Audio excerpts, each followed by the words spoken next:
Good morning, good afternoon, good evening, and good night. Welcome to the Fly With Us podcast. This podcast is bringing the art of conversation, self-love, self-care, mental health care and protection, life lessons, love lessons, and everything in between. Today, we're going to talk about what if. Big question, big word, big thoughts. Picket Fence, what you got for us? The mindfulness minute today. I am an expression of the divine. Just like a peach, just like a fish is. I have the right to be this way. We will never have to be other than who we are. We are to be successful. We realize that we are as ourselves, unlimited and experienced and valid.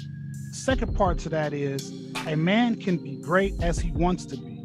If you believe in yourself and you have courage and determination and dedication and competitive drive, and if you are willing to sacrifice little things in your life and pay the price for the things that you think are worthwhile, it can be done. Wow. So that was pretty powerful. So, Sir Pickett, would you like to introduce our guest this week? So our special guest today is a brilliant author. Her name is Difrent from Houston, Texas, who has a great book that we're going to talk about today. And afterwards, I hope you put it in your cart and get it. Word up.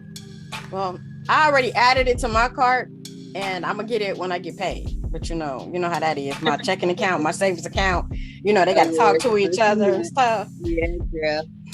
Understandable. All right, so Miss Difrent, tell us who you are. Yes, thank you, Queen Lady Bounce. Hey, Picket Fence, thank you guys for having me on your show. Yes, my name is Difrent, spelled Difrent. Like they said, I'm from Houston. I'm 30 years old. I'm so happy and excited to be on you guys' show and sharing my story with y'all, along with my new book, What If? Controversial Paradigm Shift, as well as just talking with you guys about, self-care and self-love, which is what we're all about here at Eye Entertainment Llc. So, let's get this party started. Definitely. Okay, so you survived the pandemic like the rest of us. Tell us how you survived it. God, food, journaling, finding something to do, staying busy. A myriad of things. Just trying not to go crazy because although I'm considered an introvert, I love to be out and about within myself. I like to travel by myself, if you will, but I love to be out and about. So being stuck in a house, for me, added on to my depression. I was already depressed before, but it added on to it. And being in therapy beforehand, talking with my therapist and just working through some things, he encouraged me to get back into one of my hobbies, which is writing and journaling and doing a lot of meditating and writing affirmations. And so that's how it came about. So what's your favorite affirmation? I got so many. Let's see. Can't put me on the spot like that. Okay. Make things any. Let me get back to you. I try to look for a quote. I think what I tell when I wake up and tell myself, I'm thank you God that I woke up. I'm blessed. And then thank you for allowing me to see another day and keeping me covered. And, with this year, previous with the pandemic, because of it, I've lost 4 people this year alone. And so this year's been so humbling for me in the sense of just holding on to people that I love and cherish, and just open my eyes, to that saying that's really true. Here one day, gone the next. And 4 people for me just this year alone, I had to say goodbye to, and it's still not registering. And so it's pertinent for me to constantly monitor my self-care and my mental health awareness, if you will, and keep it in check, because if I don't, I'll go back down the road self-destruction, which I was before. And I'm so grateful for that, getting my mental health in check, because it allowed for my self-care to, blossom and take off. Word up. So let's talk about, you were talking about depression before. Let's talk about your background. We were reading your bio, and it's a very interesting story. So let's dive into that. Tell us about you pre-pandemic. Okay, well, taking it back to, I guess, my childhood coming up. Like I said, I grew up in Houston, but I moved all over due to the fact that around the age of 11, I ended up homeless and on the streets with my family. And we literally moved around everywhere from pillow to post, sleeping in cars, parks, shelters, bus stops. At one point we even slept at a crack house. And it wasn't until the time I turned 14, I was secretly placed in foster care by a relative. And for the first 6 months of being in foster care, I tried my hardest to come home.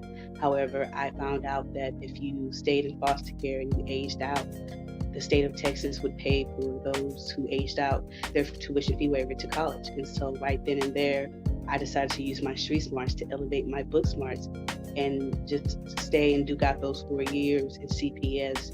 And by the time I finished that, I had ended up going to Sam Houston State University. So shout out to all the bad cats, eat them up out there in Huntsville.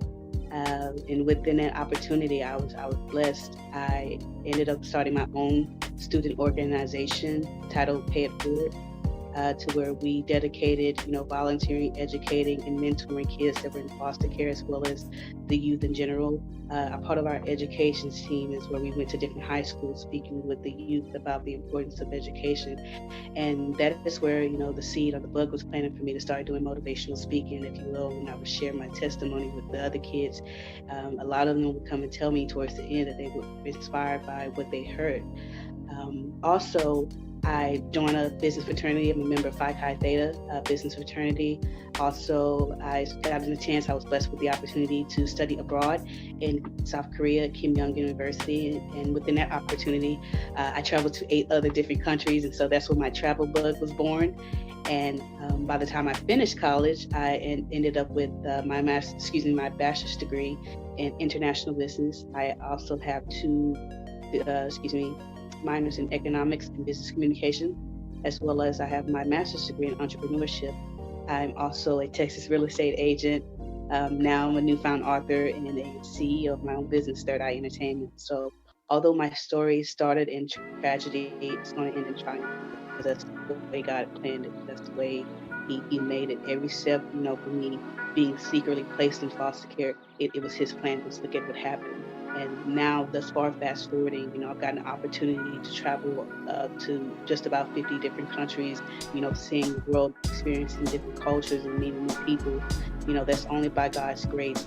But as many of you, and I'm sure as you listening, you're thinking like, wow, that's all great and fine and dandy. But the truth is, with all those accomplishments and notches under my belt, picket fence, I was still dying on the inside. I was dead.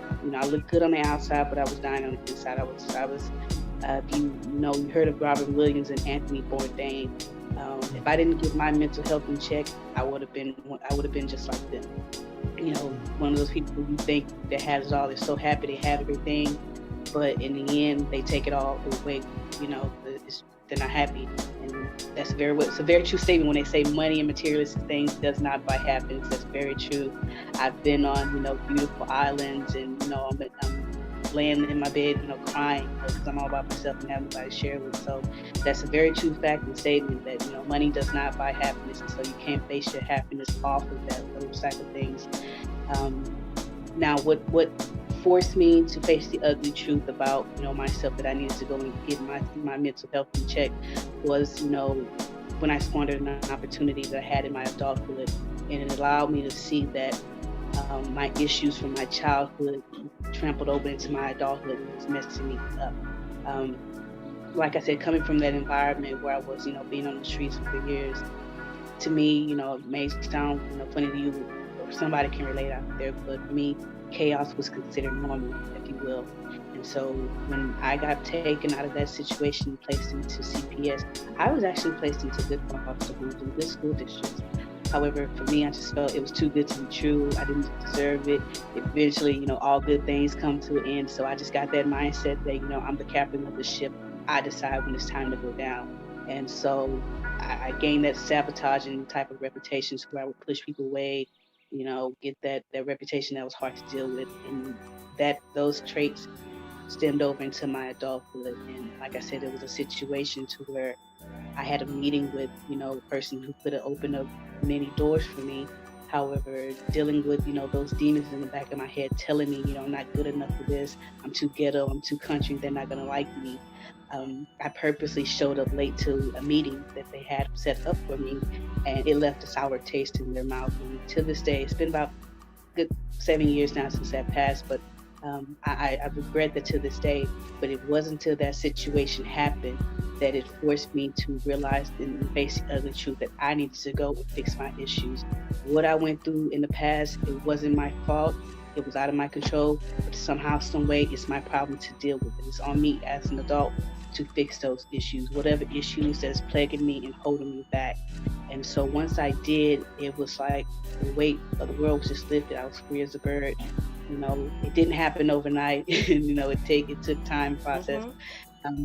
But I'm so glad I stuck with it because, for 2 years now, I've been, consistently in therapy, and I'm proud to say that I'm not ashamed or embarrassed to say that anymore, if you will.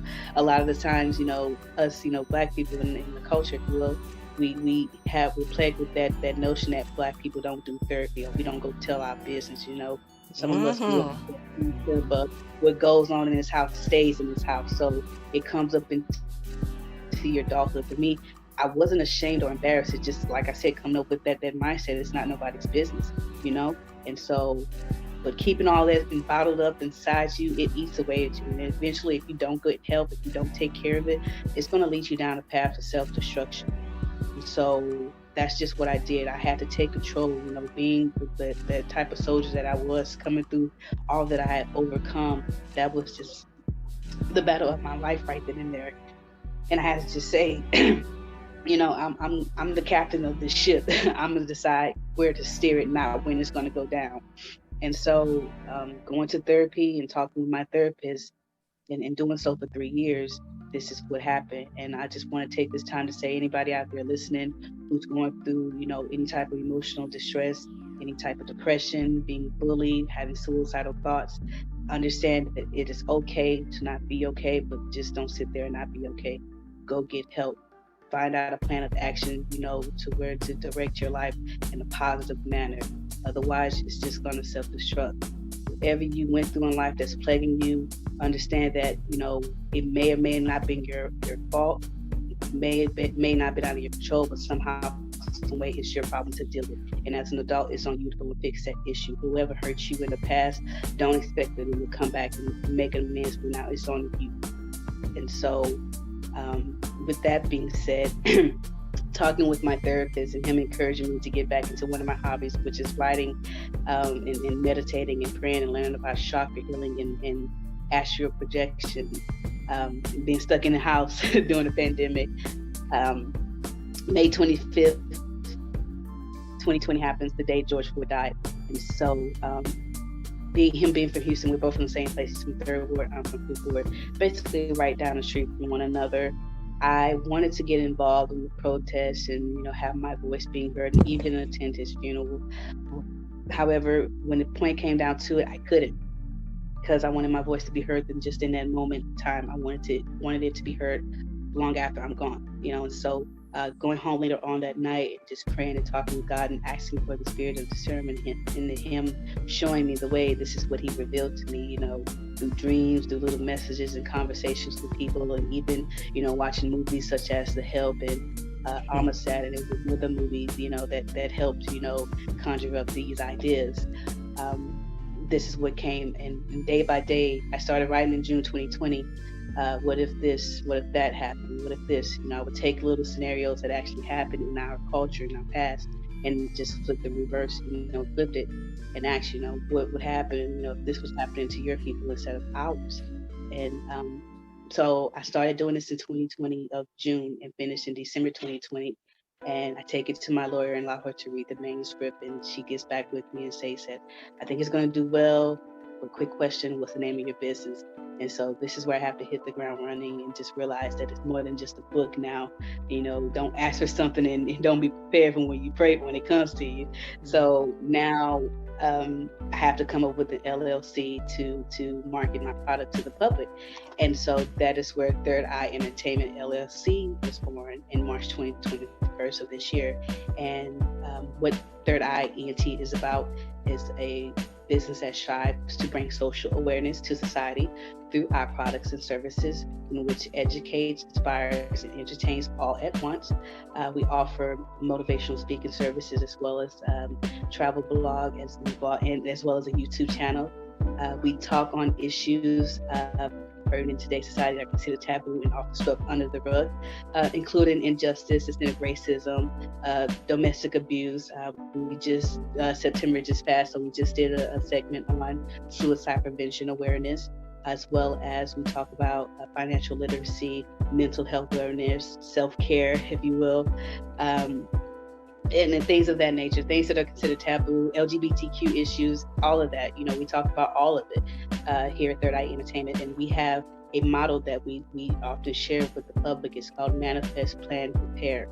And it goes, the reason being is, in order for those, we believe, if you want to achieve guaranteed success in life, one, you must manifest what it is that you want and speak it into existence like no other. Remove all the fear, all the doubt in your mind and replace it with that faith. Start writing it down on paper. Fake it till you make it, like someone would say. Act like you got it even though you don't, and let nobody or nothing stop you and tell you anything different.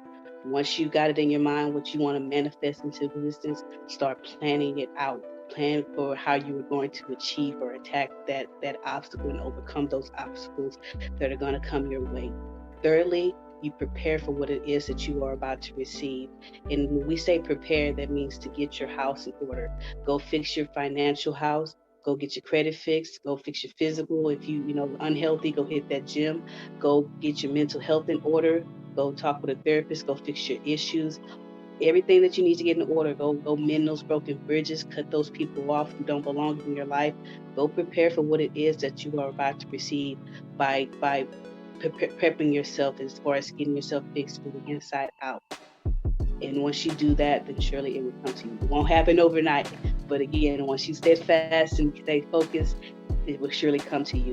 With this pandemic and being stuck in the house, what it has taught me and what it has taught the world is that, or reminded us, is that tomorrow's not promised. You could be here one day and gone tomorrow. So for anybody out there that's feeling like it's their time to shine, to go after for whatever it is that they believe that they're meant to have, now is the time. You got to reprogram your mindset and get that mind frame that you're trying to get rich during the pandemic or die trying.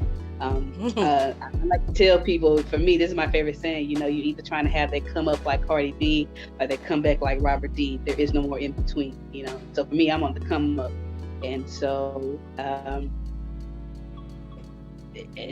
with the book, our first product that we have with Third Eye Entertainment is the book, What is a Controversial Paradigm Shift? And before I go any further, I definitely like to say that this book does include a disclaimer. It's intended for a mature audience.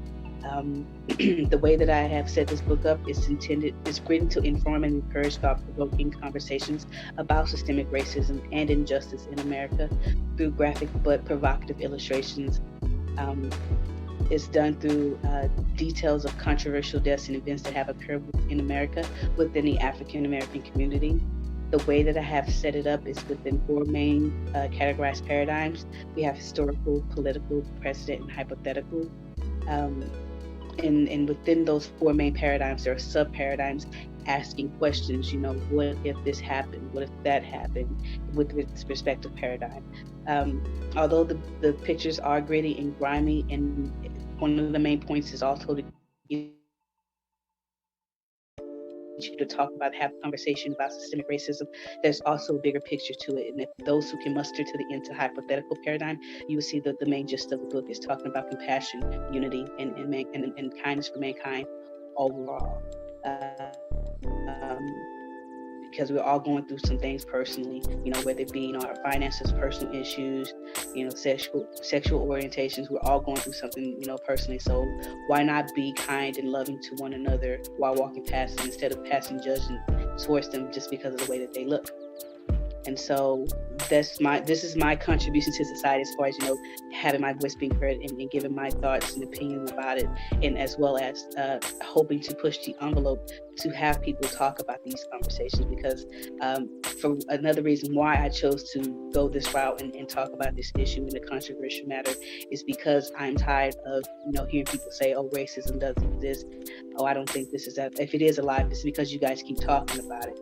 Well, okay, how about this? How about we, flip the roles, and then we'll put the mirror into your face and see, how do you like this? And if it makes you uncomfortable to see these type of images, then why is it okay, or why is it justified when it happens to the African American community? And so, again, it's my hope that this is just to strike the match, to start the conversation. But overall, it's also my hope and prayer that this book will help, be a part of, the catalyst that plants the seed. I'm well aware change doesn't come overnight, and it doesn't happen with just one person, but what if, lady? What if this is the generation that plants the seed for the next, or the next? Somebody has to try. And so what they would say about me is, before I leave this earth, at least I've tried. And so that's all we're about. That's all we're trying to do here at Different World and Third Eye Entertainment. Definitely, and I commend you for that work, because that takes a lot of work to do. Lady Bounce, we were reading through the expert samples of the book, and to me it was reminiscent of a very, very, very profound movie that came out in the mid-90s. White Man's Burden. White Man's Burden. Yeah, White Man's Burden, yeah. Or a movie that was one of my favorite movies from my time, Watermelon Man. And I think that what's that one about? I never heard that one. Oh, God Bless the Dead, Melvin Peebles. It was the first movie he directed. He didn't produce the movie or put it out himself. He was hired as a director. It's about a guy that wakes up, a white male that wakes up black one morning, and he's living in suburban America in the 70s. And of course, his wife was outraged, his white children were outraged, his white neighbors were outraged, his co-workers, that it is all white, I think he worked for an insurance company, were outraged. Yeah, he did work in an insurance company. And it was about him adjusting to now being black, with his neighbors hating him, his wife not understanding him. Very, very, very classic movie, especially for its time. Like I said, that came out in the early 70s. It was one of Melvin Van Peebles' first pieces of work. And if you haven't seen any of his work besides... Yeah, I wrote it down, Watermelon Man. I'm going to go check that out. I definitely like it. The Centurion Collection just released a Blu-ray collection of his movies. And like I said, God Bless the Dead, he just passed away last week. Yeah. He had a lot of deep movies like that. Sweet Sweetback Badass Song, which is a controversial movie. That was the first movie that he put out and directed. And he was a real thought-provoking. He was always pushing the boundaries. He, just like James Baldwin, was one of those people that felt like they had to leave America because of how rough it was for them, especially being artists to a degree, and authors and poets and directors. And they both found their way in France. They both lived in France for years. Melvin did come back and launched a beautiful career.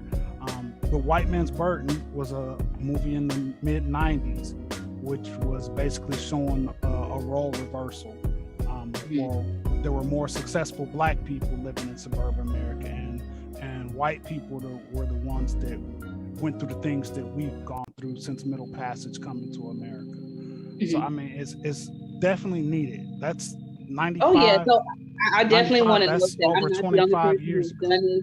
This isn't the first one, and I hope I won't be the last person to do something like this. But what's different about this book is that I'm also talking about the present time, things that's going on in our times now. So I also talk about things with George Floyd, Breonna Taylor, Mike Brown, Tamir Rice, people of that nature. And so those are all the deaths of unarmed black people and the injustice that we are experiencing now in our time, as opposed to what was shared within the White Man Burden or the Watermelon Man. They didn't talk about that.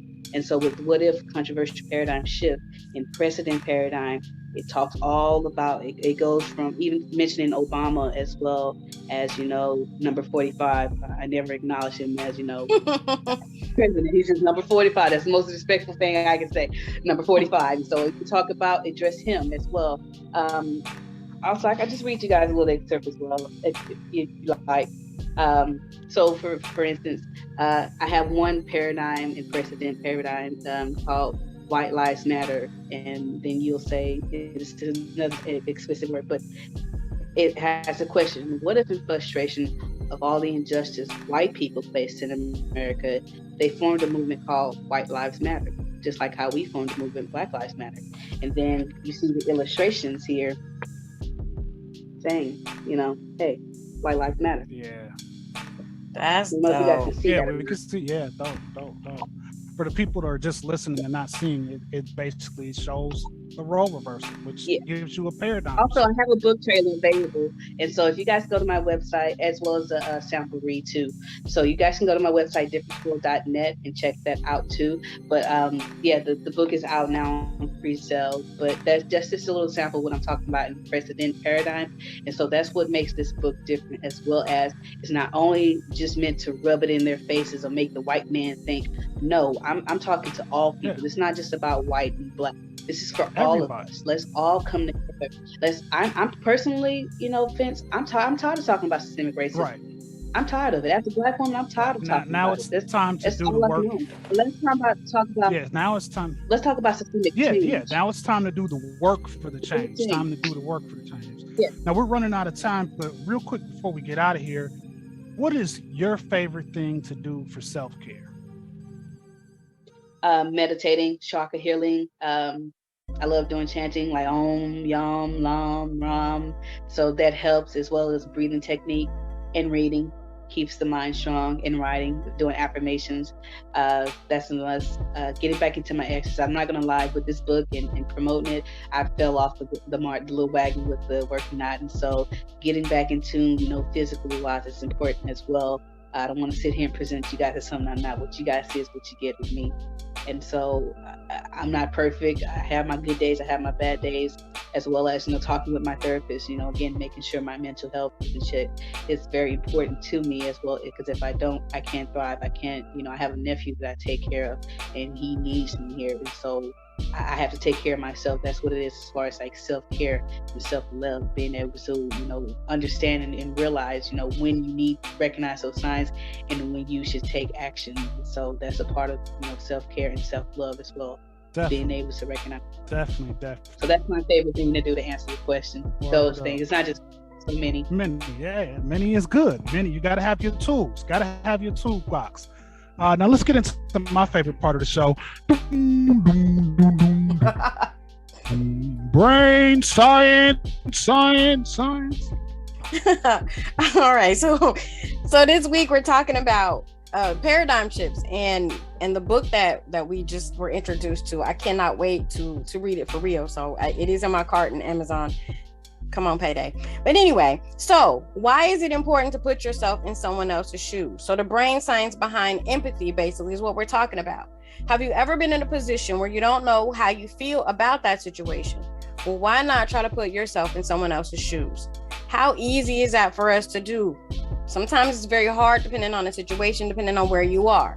So how do we do it? I'm glad you asked. Some people are able to channel their thoughts and feelings with ease, able to change how they think and feel with the snap of a finger. However, for other people, you have to really dig deep, to look deeply into their eyes and uncover their soul one piece at a time. You will learn their past, their values, what they value, and their view of the world. And hopefully you will learn to accept it. That's the easy part. The hard part is using that new knowledge of someone else's mind and soul in order to begin to understand not only the person, but the way in which they see the world and thereby how they make their decisions. So to really get into their shoes, you need to try and see the world through their eyes. Start off with yourself. How do you think they would see you? What would you notice first? Your eyes, your smile, your personality, your past history?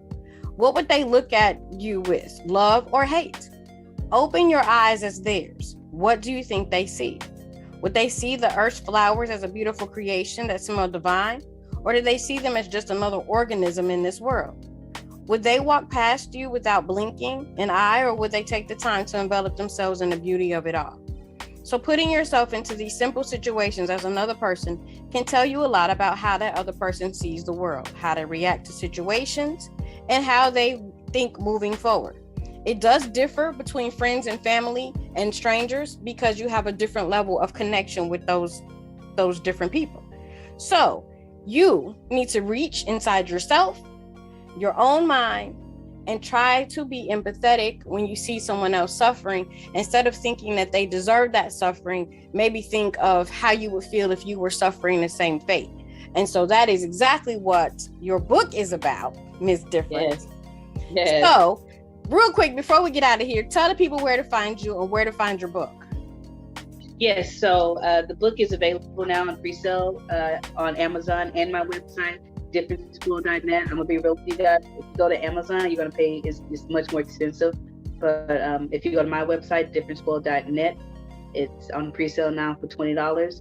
And so just with that, as well as you can check us out on Facebook, have our other social media handles as well. If anybody out there listening and want me to be on their show and talk about, certain issues, definitely go to my website and book me. I'm free of charge. I don't charge a thing. But I'm so grateful for you guys, Lady Bounce and Figure Spence, for having me. Truly appreciative. And everybody out there, thank you guys for watching and tuning in. Don't forget, whatever it is in life that you want to go after, you have to manifest, plan, and prepare for it. It will then come to you surely. Different world. Come and learn. Word up. Word up. Thank you for being a part of the show. Hopefully people will cop the book. I can't wait to check it out. And once you start traveling again, you have to come up to Dayton. We have a big African American cultural festival, which we took part of this year, and they have an author's corner where they let authors come and work their work and show their books to the world. That takes place in August. Next one's going to be, I think, the last weekend of August of 2022. So make sure I'm looking to do a book tour, so definitely I can hopefully, if not willing, just depending on how the pandemic rolls next year, I'm looking to do a book tour starting March 2022, up and down the East Coast, all the way down to South, visiting 35 prospective universities in 15 states. So God willing, if the pandemic allows, we'll definitely be doing a book tour, and I definitely will look that up in Ohio for August of next year. But again, thank you guys so much for having me. Much appreciated. Thank you. God bless you. And once again, you can find us also on all social media, whether it be Facebook, Twitter, IG, and even on TikTok. You can watch and listen to our show on YouTube, and you can listen to it on wherever you find your favorite podcast. It's your boy Picket Fence. I'm Lady Bounce. We out of here. Peace.